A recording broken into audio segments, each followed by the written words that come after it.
هبتدي ب76 غرزة كده زي ما احنا عارفين طريقة البداية.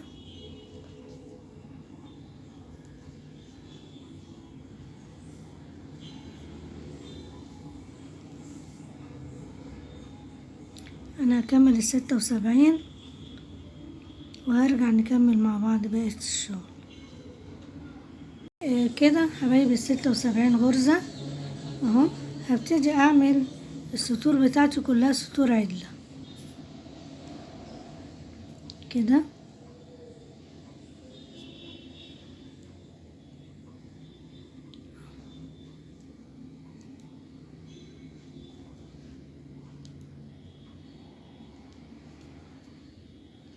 هو اول سطر بس اللي انا باخده كده من الجناح الخلفي، علشان انا عايزة الغرزة تبقى مقفولة وضيقة عشان ما تبقاش البداية واسعة. فانا لو خدتها من هنا بتبقى ضيقة شوية، فالاسهل ان احنا ناخدها من الخلف اول سطر بس.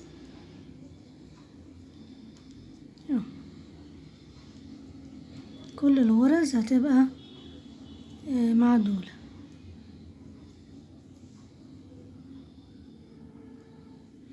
وهشتغل بالطريقة ديت 5 سطور. انا هكمل وهبقى ارجع لكم. السطر التاني برضو هيبقى كله غرز عدلة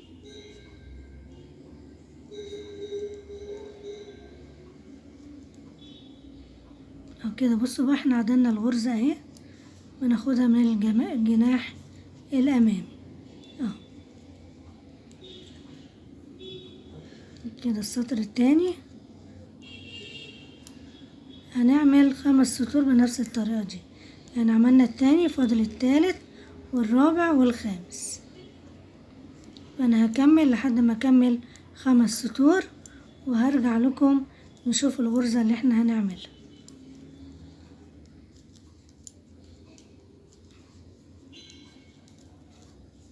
اهو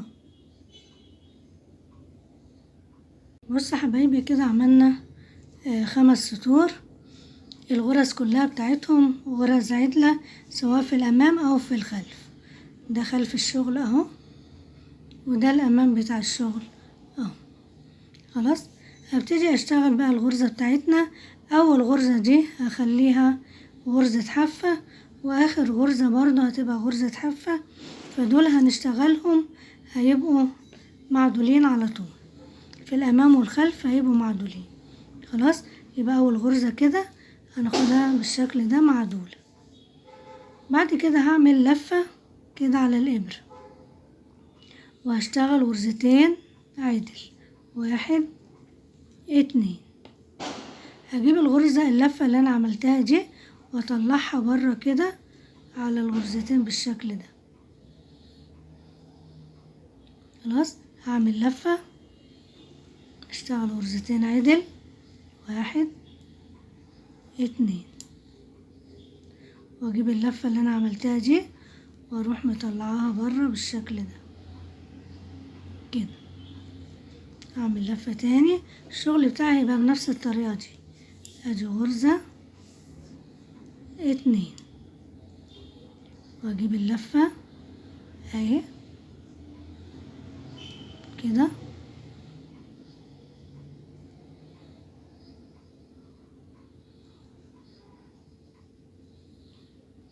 اهي كده واطلعها بالشكل ده، وهكذا لفة اشتغل غرزتين عدل 1 2.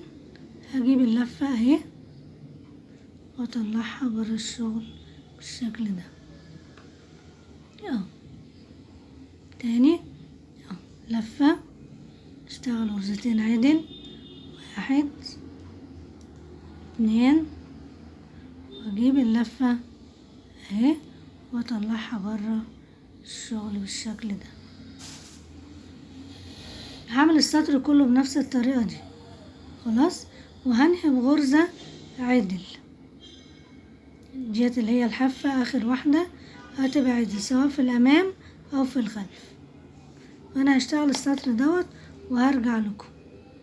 حبايبي هاني السطر بتاعي اخر غرزة اللي هي غرزة الحافة هعملها غرزة عدل اهو. بعد كده هعمل السطر اللي بعد كده اول غرزة دي برضو هتبقى غرزة عدلة خلاص. وهعمل السطر بتاعي بقى كله غرز مقلوبة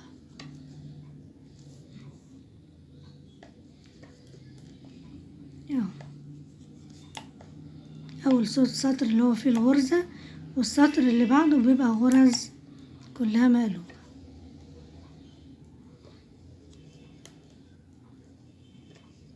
وبكرر السطرين دول بس طول الشغل اهو.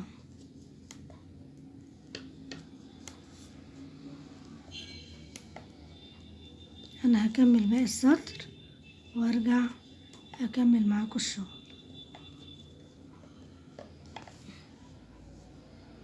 بصوا يا حبايبي انا بنهي السطر اهو. بصوا اللي هو الغرز بتاعته كلها مقلوبة اللي هو السطر التاني من الغرزة، واجي للغرزة الاخيرة هعملها عدل كده عشان ما ننساش، علشان تدي هنا للشغل استقامة ما يبقاش الشغل ملوي لجوه.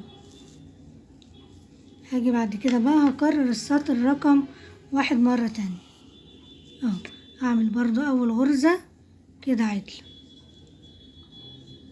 بعد كده هعمل اللفة وغرزتين عدل ادي 1 2، واجي اللفة اللي انا عملتها دي اطلعها برا الشغل، لفة غرزتين عدل 1 2، واجي ايه اطلع الغرزة اللفة برا ادي لفة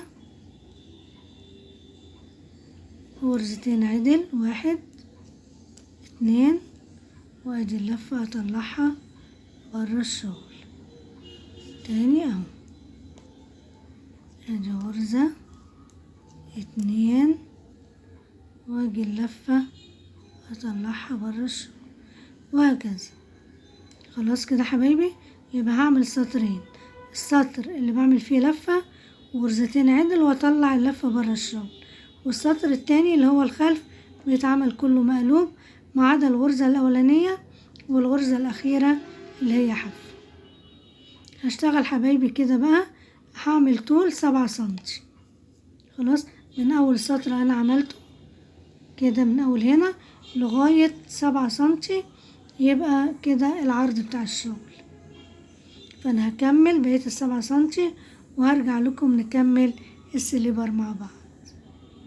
بعده بقى اللي هو خلف الشغل هتبقى الغرز بتاعته كلها غرز مقلوبة ما عدا الغرزة الاولانية، وبعد كده هشتغل الغرز كلها السطر كله مقلوب بالشكل ده.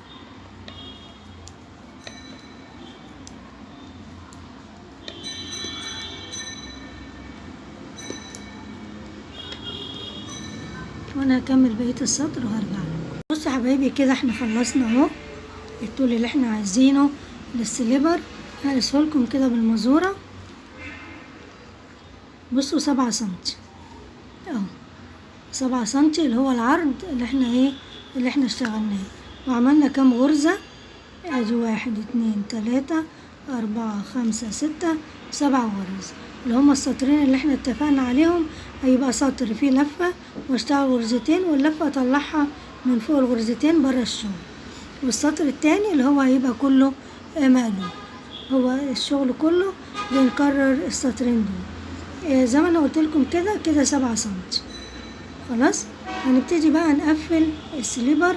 احنا معانا 76 غرزة خلاص. هنشتغل 28 غرز كلها مقلوبة ما عدا الغرزة الاولانية دي بتبقى معدولة على طول. وابتدي بعد كده بقى اشتغل كل الغرز بتاعتي غرز مقلوبة 28 غرزة خلاص. ادي كده 3 4 5 6 هشتغل 28 غرزة وهرجع لكم. حبايبي انا اشتغلت كده 28 غرزة اهو. هبتدي اقفل هنا بقى، هجيب 20 غرزة هقفلهم كل اتنين مع بعض، يعني هيبقوا 10 خلاص. وهيبقى الجنب التاني برضو هنا هشتغل 28 غرزة عادي. يعني كده هقفل انا هنا، بصوا كده اخد اتنين مع بعض كده بغرزة واحدة كده، واحد كده، اتنين، تلاتة، أربعة، خمسة، ستة، سبعة، تمانية، تسعة، كده 10. قفلنا كام؟ 10 غرز، يعني 20 20 غرزة مفرد خلاص. قفلنا كده 10 ميجوز. هتبقى عندي 28 غرزة هشتغلهم غرز عادية. ادي 2 4 6 8 10 12 14 16 18 20 22 24 26. ادي 28 هشتغلهم كلهم كده غرز مقلوب.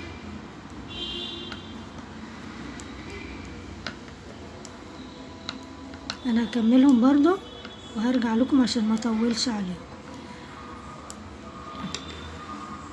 غرزة في السطر هاخدها غرزة معدولة مننساش علشان تدينا استقامة الشغل كده خلاص.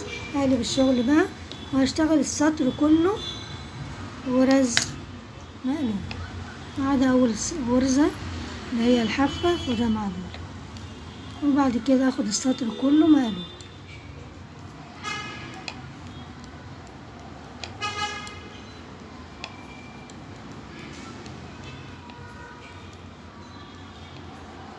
هكمل السطر وارجع معاكم تاني. بصوا حبايبي هنا هيتبقى معايا على الابرة 66 غرزة. ال66 غرزة انا هقفل برضو زي ما قفلت هنا في النص 10 غرز ب20 غرزة فردي، يعني 10 غرز ميجوز. وانا معايا كام؟ معايا 66. هتبقى هنا 23 غرزة وهنا 23 غرزة. فانا هشتغل كده في الاول 23 غرزة هنا غرز برضو مقلوبة كده، واشتغل بقى ادي كده 3 4 5 6 7 8 9 10 11 12 13 14 15 16 17 18 19 20 21 22 كده 23 غرزة خلاص. هقفل بقى هنا 10 كده. بصوا برضو 10 بالميجوز، يعني 20 غرزة هقفل كده 2 مع بعض اهو كده، 1 كده 2 مع بعض 2 مع بعض 3 4 5 6 7 8 9 كده 10 خلاص. يبقى انا كده قفلت، عملت عملت 10 غرز قفلتهم. ال10 غرز ب20 غرزة مفرد. هتبقى هنا 23 غرزة هشتغلهم برضو عادي كده غرز مقلوب. هكمل السطر ونرجع نكمل مع بعض. كده يا حبايبي نعتبر خلصنا السليبر. هنبتدي بقى نقفل السطر الاخير طريقة التقفيل اللي احنا عارفينها. هشتغل بقى كده اهو ادي غرزتين، اجيب الغرزة الاولانية دي واطلعها على الغرزة التانية. اشتغل غرزة، بقى معايا غرزتين، اجيب الاولانية واطلعها، اشتغل غرزة واجيب الاولانية اطلعها كده بصوا اشتغل غرزة، اجيب الغرزة الاولانية واطلعها بالشكل ده كده، اجيب الغرزة الاولانية واطلعها بالشكل ده، الغرز كلها لحد اخر غرزة، الغرزة الاولانية اهي اطلعها بالشكل ده كده، اطلعها كده ماشي. ابتدي بقى انا اقفله لحد الاخر، وارجع بقى نحضره بقى ابرة التشطيب علشان نقفل السليبر مع بعض. بصوا بقى شكل التقفيل بالشكل ده اهو، بقى شكله بعد ما قفلنا السطر الاخير بالشكل ده بصوا غرزة جميلة ورقيقة، وممكن تدخل في اي شغل، يبقى جميلة عاملة زي الضفيرة، يبقى شكله بالشكل ده كده. ابتدي بقى اعمله كده او احطه كده اهو على العدلة، بس انا لما اجي اخيط بقى اروح قلبه كده وهخيط حبايبي هنا كده، وهخيط كمان كده، وانا هجيب ابرة التشطيب وهقفله معاكم وتشوفوا بنخيطه ازاي. هبتدي اخيط بقى حبايبي السليبر، انا مش هقطع الفتلة بتاعت اخر سطر اللي انا قفلت بيها، وهلضم فيها ابرة التشطيب وهقلب على القلبة. بصوا كده حبايبي، دي العدلة اهي، دي العدلة كده بتاعت الشغل، هقلب بقى كده وابتدي اخيط هنا الخلف بتاع الرجل، هخيط كده وهرجع بنفس الفتلة برضو واخيط كده احط كده الغرز على بعضيها، خيط خياطة عادية خالص خالص كده الغرز قدام بعضيها واخيط بالشكل ده.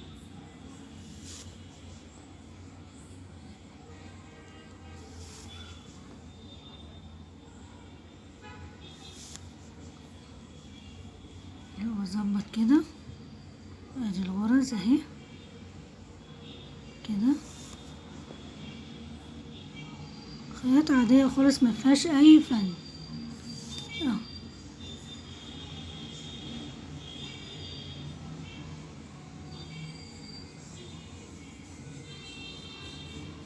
بس اهم حاجة ان انا اظبط الغرز جنب بعضيها، وانا بخيط برضو بظبط هنا من تحت عشان ما الاقيهاش سرحت مني وبقت واحدة طويلة عن واحدة، او بظبطهم كده وامسكها كده وابتدي اخيط.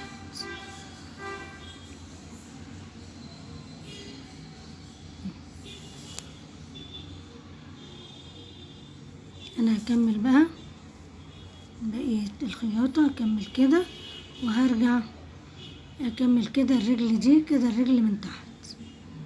خلاص حبايبي بعد ما خيطته اهو شكله بالشكل ده، سهل جدا والغرزة بتاعته جميلة جدا جدا اهو، ادي من تحت اهو وبعدين بصوا حبايبي اهو بيدي في الرجل، يعني هيلبس 36 35 36، حلو قوي قوي قوي قوي، هيبقى جميل على الرجل 36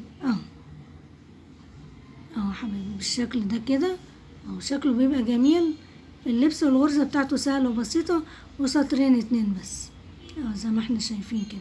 ممكن بقى انتي حسب ذوقك انتي بقى ممكن تحطي له هنا وردة، حطي له خرزة، حطي له وردة على شكل خرز، وردة كبيرة في النص وحواليه كده كم خرزة صغيرين، هيدوا شكل جميل برضو فيه. يعني انت بقى جمليه زي ما انت عايزة، وسهل وبسيط ومفيهوش اي حاجة. وشكرا لكم حبايبي ولمتابعتكم وربنا معاكم.